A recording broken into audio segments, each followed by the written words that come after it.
Arcane is done. So many characters who were deadbeat weak in season 1 are now walking messiahs in season 2. Who is stronger than who? Let's go through characters from weakest to strongest. This video is strictly season 2 and will include some extra champions who are most likely going to be in the next show. The logic of this video is that everyone is at their best, meaning they would have their weapons and whatnot. And the scenario is if they had a 1v1 duel, who would win? There are a few categories. If someone is in the same category, then they are similar in strength. Right at the bottom is going to be Kino. Yes, I know he is the son of badass Ambessa, but she has said many times over that he did not want to continue the Medada war-hungry mentality. And he spent his time preferring to resolve conflict with words, and he doesn't even have the magic his sister has. And we think this because the Black Crows now want Mel, so he is right at the bottom. He is even below the old man Singed. Isha comes up after Kino. Yes, she is a kid, but I genuinely think Kino would not fight her back, and I think he would lack the guts to use a gun. Granted, Isha is dead, so let's imagine she is alive and we know she has guts to fight and pull the trigger. Heimerdinger is next. Now I know he is a yordle and they are just naturally powerful beings, and in his non-arcane lore, dude had turrets. If he had those, I'd for sure say he is higher. But in Arcane he has none of that, so is weak and doesn't even embrace the spirit realm like the really strong yordles, i.e. Lulu and Tristana. And in the beginning of Arcane, he's just scared of Hextech, although him saving Ekko was kinda ballsy. Next is Fish Guy. Nothing special about him, he is stronger than a normal Piltovian soldier, and I rate him for having guts and not being a snake like Maddie. Fake Vander's gonna be next, because he just looks stronger and more experienced due to his age, but honestly we don't have much information on him, we just know he is dead. It is turn for the snake Maddie, and side note, I made a video predicting she would be evil and look at all of these doubters. Never challenge my completely random gut hunch theories. And I know some people might say Loris is stronger because he used the shield which made him look like Braum at the memorial, but Maddie knew what was happening, hence she was not trying to fight back. And she's in Ambessa's crew, so most likely has better training as her people are all tough nuts. So I believe she is stronger than everyone I've just mentioned. Singed is next. Now I know some of you are going to be shocked how an old brittle man is this far up, but this is how I see it. Obviously we know how smart Singed is. He can build crazy weapons and deadly gases. Now, I think he can make up for his lack of physical fighting and use his brains in a 1v1. But it would only work against the people below him in this tier list. Now I know in terms of power he is super strong, as he builds an insane chemical weapon in his league lore, which the Noxians use against Ionia, but this tier list is about 1v1 fighting potential. Smeech is another yordle and has these robotic arms. He is stronger than Maddie and Fish Guy as yordles have better base power and he can fight, and being a Chem Baron, we assume he has a past of fighting.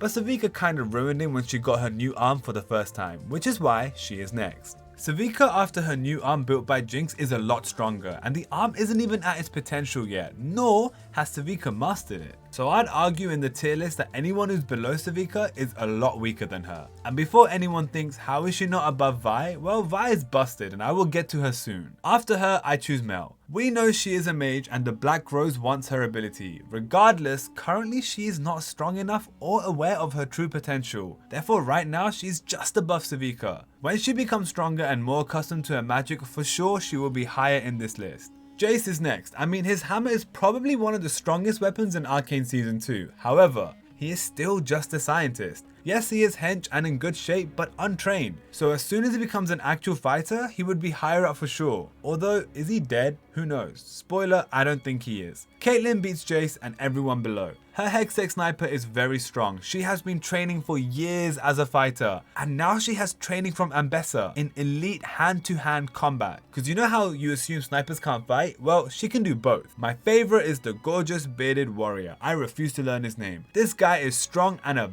badass, and he would slap Caitlyn and Jayce. His runes can absorb magic from Hextech, and we know his reaction speed is insane, like the scene Jinx shoots him from far in episode 6 and he is able to stop her shot. Therefore he would beat Caitlyn easily, and Jayce's shots he could absorb. And yes, you can argue Jayce's hammer as a weapon is stronger, and Richter's can only take damage from physical damage over magic damage, so surely Jayce would win. But Jayce is not as capable of a fighter as Richter's, and Richter's with his long weapon would absolutely destroy him. And if size of the weapon mattered, then Ambessa would be not so deadly with tiny ass hand blades. Vi would beat Richter's and everyone below her in the tier list. Rictus would be the hardest challenge, and I do think her, Caitlyn and Mel are close in a 1v1 potential, but remember her fight against Sevika. She has a shield ability, and I think that would be super useful against all of them. And for Rictus, he could absorb that shield with his runes, as we see Ambessa absorbing Mel's shield with the same runes. However, Vi, she has mainly physical damage over magic damage, and Rictus's runes cannot absorb physical damage the way they absorb Hextech magic. So she can actually beat him up the easiest compared to the rest. And Vi is hella trained, especially at the beginning of Act 2 when we see her in that underground arena where she is fighting a lot of hard nuts. However, Jinx beats Vi. For one, she is not able to beat Warwick, but at least dodges him, which shows us how bloody agile she is. And in Act 1, her fight against Vi and Caitlyn, she is actually winning. And we find out at the end of the fight, she doesn't even want to win when she says this isn't how it's supposed to end, implying she isn't trying and wanted to die.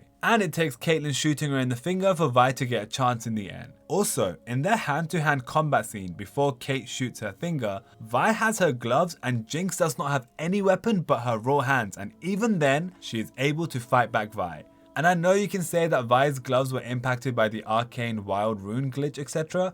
But I think even though the Hextech weapons were glitching, Vi still would have lost to Jinx with zero interruption to her weapon. However, my gut says people would disagree with me and some people would say that Vi would win. And if that's you, tell me why. Finally, when Jinx would beat Vi, she would make sure to like and subscribe. Next is Ekko. I mean, for one, he beat Jinx in their most recent 1v1 fight. And yeah, you could argue it was a scripted fight he remembered from his childhood, but she had her pistol at least. And now that he has his 4 seconds time rewind gadget, he would gap all of them. Only one who could maybe beat him is Caitlyn, but I'll explain that after Ambessa. And this is the gateway as to why Ambessa is next. She is literally a hard nut from birth. Her dad showed her war when she was a little girl to get her adjusted, a battle freak of nature. And side note, for these 1v1s we assume everyone has all of their weapons, so Ambessa has her absorbing magic runes. She would deck everyone below her, and this is the first of the next category, meaning she and anyone else in this place would always beat the people below.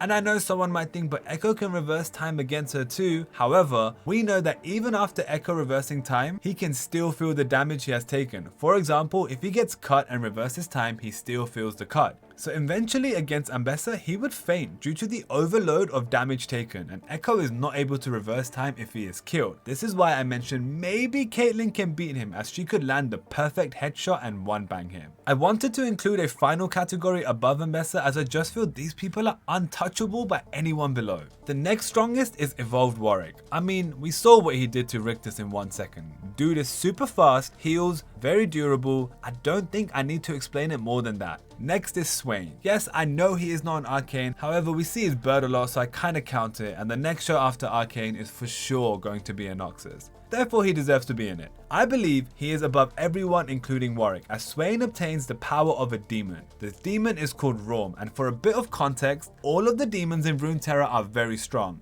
and his one is one of the strongest of all the demons too. So dude would wipe everyone below him. Now top 2, it's obviously between LeBlanc and Viktor, but I'm gonna argue both sides before who I say is stronger. It's worth noting, in Arcane the lady in black is not confirmed as LeBlanc, but for my Arcane only viewers, it's LeBlanc, as she has clones, is a part of the Black Rose group, and is a very powerful sorceress who has been alive for thousands of years. Hence she knows of something called the Rune Wars when talking to Mel, as the Rune Wars were caused by Noxie, which is now present day Noxus. But Rune Wars are for a different video. Let's talk about LeBlanc. She is over 1000 years old and a very powerful sorceress. We know she is capable of mirror magic and can create as many clones as she wants, and the unique factor of her clones is that they are as real as the original LeBlanc.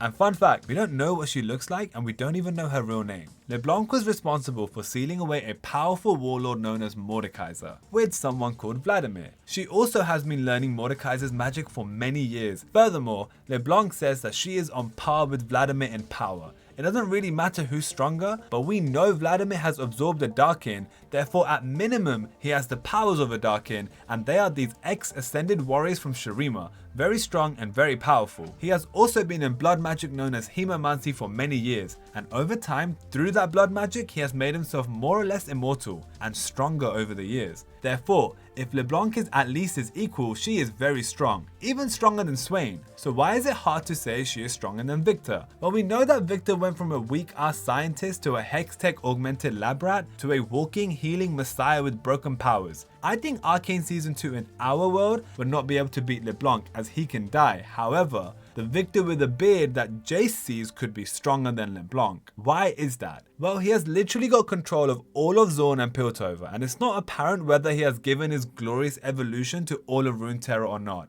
And when I watched the show for the first time, I thought he has just taken over Piltover and Zorn and the rest of the world just ignored him. But we don't have enough information of that. If it is the case that he controlled the whole world, maybe not the gods, then he is stronger than Mordekaiser too. And if he is stronger than Mordekaiser, then I would argue he is stronger than LeBlanc. And for this argument, I'm gonna remove LeBlanc's political power and just focus on her 1v1 power. As of right now, she has been alive for years and over time has amassed control and influence everywhere, but a raw 1v1 against Viktor, he might be able to edge it over her, as their types of powers are different. Therefore, I'd argue that bearded messiah Viktor is the strongest character in all of Arcane. Thank you for watching. Comment if my next video should be in Demacia or the Darkins. Love you, bye.